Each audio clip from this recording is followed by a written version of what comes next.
So let me show you what I mean by exploring. So what I do want to show you is how I kind of think of connections and working almost impromptu in a way. So sometimes I honestly just like to start with, placing some paint on the paper like that, and almost look at it and see what it does. There is no real purpose to it. Some water, even just clean, and then I say, okay, I have a nice border here. So, and I do have a dark background, so why not start feeding that in? So I'm just grabbing some dark paint and kind of letting it almost do its thing. Now, due to the mild angle, it's just going to get closer and closer to the car. Now, when you do let the paint to do its thing like that, it does show in interesting ways. Because a lot of the time, it is really about moving out of its way. So the less I tend to force it, the better and cleaner of an impression I can get. So right now, I do feel like the window is a little cooler, so I want to convey that. So I'm just going to place some cool colors like this. Let them, again, seep in, that's fine. Then I'm going to continue with the background here. It's not going to move too much. Once you gain somewhat of a basic understanding of how this works, the paint usually will not do things you don't expect it to do, but it is about just knowing a bit about how it works. Even with all this debris from my water bucket, I'm just going to clean it. I don't know why it happens sometimes after a day that I didn't paint. But in case, yeah, now so I have some opaque paint here, leftovers. I don't know, let's use that. There is no real purpose here. I'm just going to start putting it in where the headlights are, where the license plate is. And it's this way where you can almost work your way through discovering the shapes, the impression you're after, and you'll be surprised at the things that can happen when you do that. That's mainly my point. Now, the thing with watercolor is water. The more time you want to give it, the more water you're going to use. And that's pretty much the only, as I mentioned, the only real rule of watercolor painting. If you can understand how the water and paint work in terms of water to paint ratio, you're good. Now I'm going to spray over the whole thing just for fun. You can tilt it too, just because of the setup, I'm not doing too much, but you can grab it, tilt the paper, let it move in whatever direction you want. Now, what this does, and I'm going to add a warm shadow. Why? Because, I don't know, no real reason. What this does is it almost forces you to, it's almost like jumping in the water and then you're forced to swim. You're putting some stuff on paper and then you're almost just seeing what happens on paper and working based on that. There isn't really, again, a how-to in this kind of an approach, or it's not even an approach, because if I call it an approach, it turns into a technique. It's more like, the approach of no approach, like I talked to you about before, again. So if you're able to see things this way, and you jumped in the water, now it's all about what are you going to do with what's going on paper. So for example, I can grab a bunch of this paint and start putting it in here and see what's going to happen if I drip it into the shadows, or the shadowy side of the car, rather, right? So I'm going to drip it in here, then go around the headlights. I can sometimes use this opportunity to divide it into light and shadow, which what I see here is this is the shadow. Even though I started initially by working around the headlights, now I just kind of painted over them. You can lift if you want. You can do a bunch of stuff. And you're kind of just working with whatever the paint gives you, so to speak. A lot of the time, we tend to search for something that isn't really there. But if you just work with whatever the paint gives you, you will end up with interesting results. Like this painting, between the two processes, I'm going to take a break and show you the painting once again.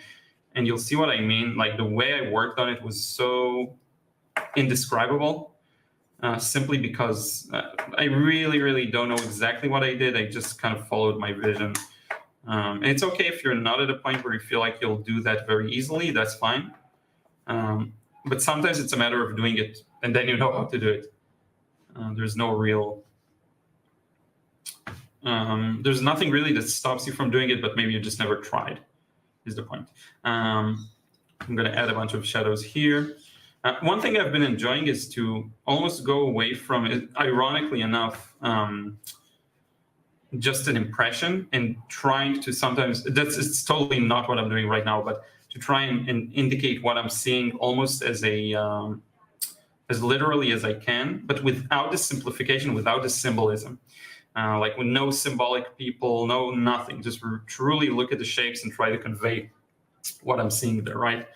I'm going to show you a different process for the next car. You'll see it's going to be interesting. I have an interesting vision for that. And now that I'm a bit out of the technical difficulties area, I can show you. Now I'm going to lift just very gently here over the tire. And then I'm going to lift very gently around here, like so, just to show a bit of reflected light. And I can probably lift a bit here. Now you see this wet look that we get here. This is a big part of what makes watercolor so beautiful. The fact that everything is a little watery. And very often, again, it's easy to lose that effect if you're trying to shape them into doing something very specific. Whereas instead, you can almost let them do their thing. I'm going to look at some of your comments in a second. I'm sorry about that. It's not comfortable in this setup to do both simultaneously. I'm going to bring back the taillights just a bit. You see, it starts to look like something interesting. Now, the one thing it's lacking in is some kind of a definition up top there that I kind of missed. I let that just happen. I am going to mix a lot of the things I have here. Sorry, I know you can't see the mixing actually. So now you're going to see a bit more of it. I'm going to mix some kind of a warmth here. I really cannot begin to explain how many technical difficulties I had while setting this up. It was a nightmare. Never had that kind of a thing happen. So many limitations, nothing worked. But yeah, so this is, yes, it is almost dry. But you see, that's where following the rules doesn't get you anywhere really, because I'm going to play around with it and see how much almost I can stretch that timing. Because there is a dark fence kind of a thing here. And by the way, you can find all the reference photos in the description. I have links to everything. But I'm going to see how much I can play around with it. So then the fence or whatever it is kind of switches into a lighter. And you see, I'm just reaching at colors fully at random. It goes lighter here. Kind of like that. But we got this kind of a beginning of a definition. Now, don't be mistaken. This is super loose, right? There's nothing here that is adhering to the impression in any way, but I'm just trying to show you the exploration aspect to it and how not necessarily just fun it can be, because it's not necessarily even just about fun, but it's more about the discovery of things. So we have this kind of a recycle bin type of thing here. So I want to show that with strong orange. There we go. And over the fence, I mean, I can put something there. It's not really important. I can put some details here. But that's going to be our starting point for this. We're going to let it sit, I think, for a few moments. It's funny, now that I look, the ground is even darker than the fence here. So what I can do is, instead of darkening the ground, I'm going to lift the fence. Good morning, Jacqueline. How are you doing? I'm going to lift a bit of that, make it a little lighter. If you really want aggressive lifting, you just go ahead and lift with a paper towel or something like that. And then I can go ahead and just very gently darken the sidewalk. So get it to be a little darker than the wall. And we're going to let this one dry. I'm going to take a break, but look at these beautiful effects, right? So these are the things you really cannot achieve if you're just trying to force the paint to do whatever you want. And we can let it dry and then add some more accurate layers. Let's see what comes out. You can explore in the second wash too. So.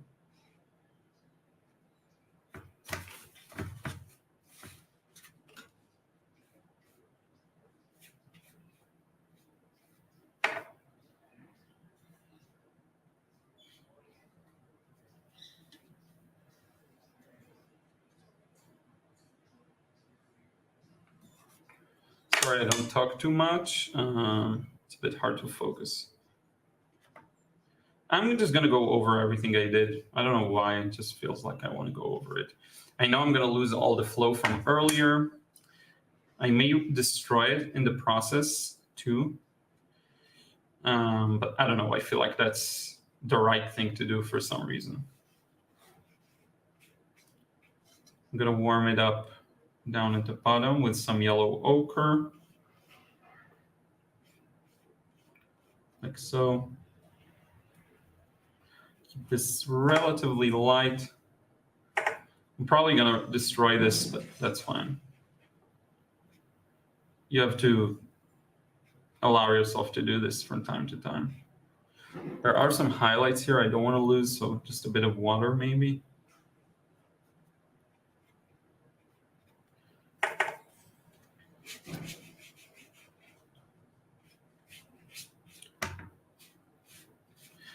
This entire scene is super dark anyway, so we'll just...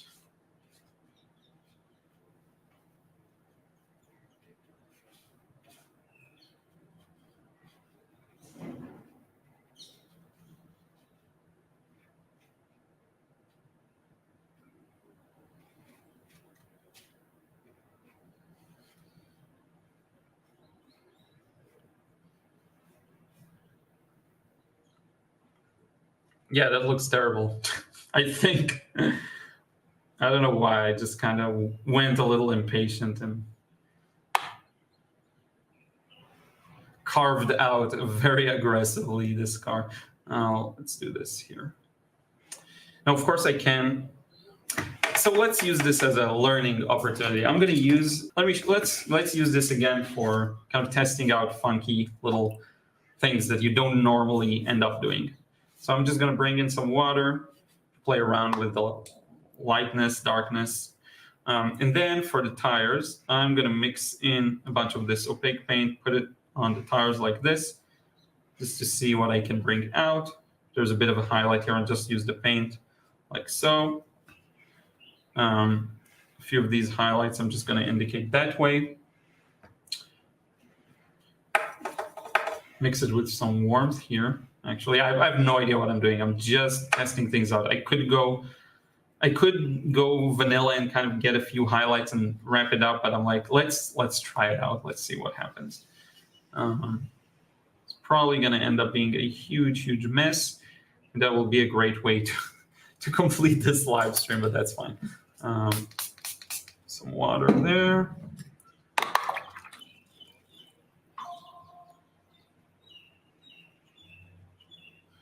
Lifting a bit here.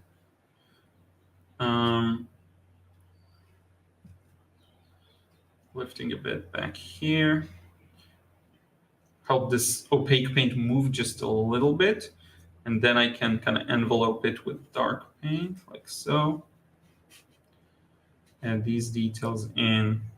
Add some of the darker details to the front. There is like a beautiful dark here that, had I been more careful, I could have captured much better.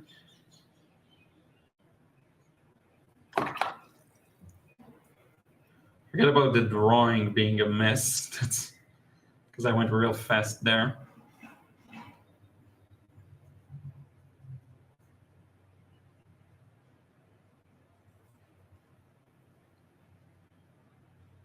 I do see a bit of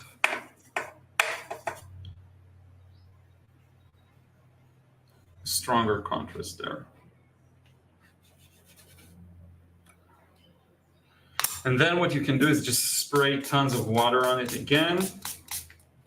And if you want to get a nice effect, you'll just do this, let it all run, kind of blur it out.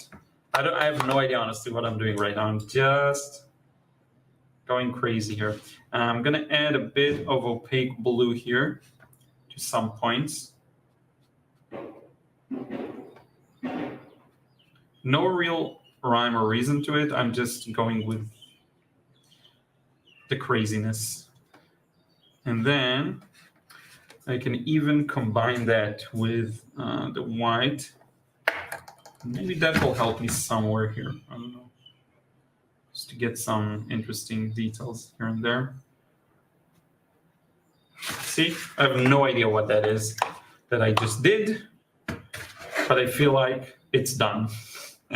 I will probably do one more small thing here. Let's warm it up a little.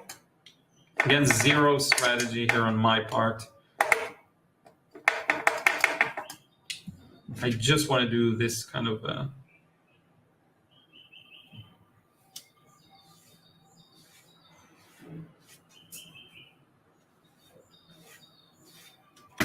something like this.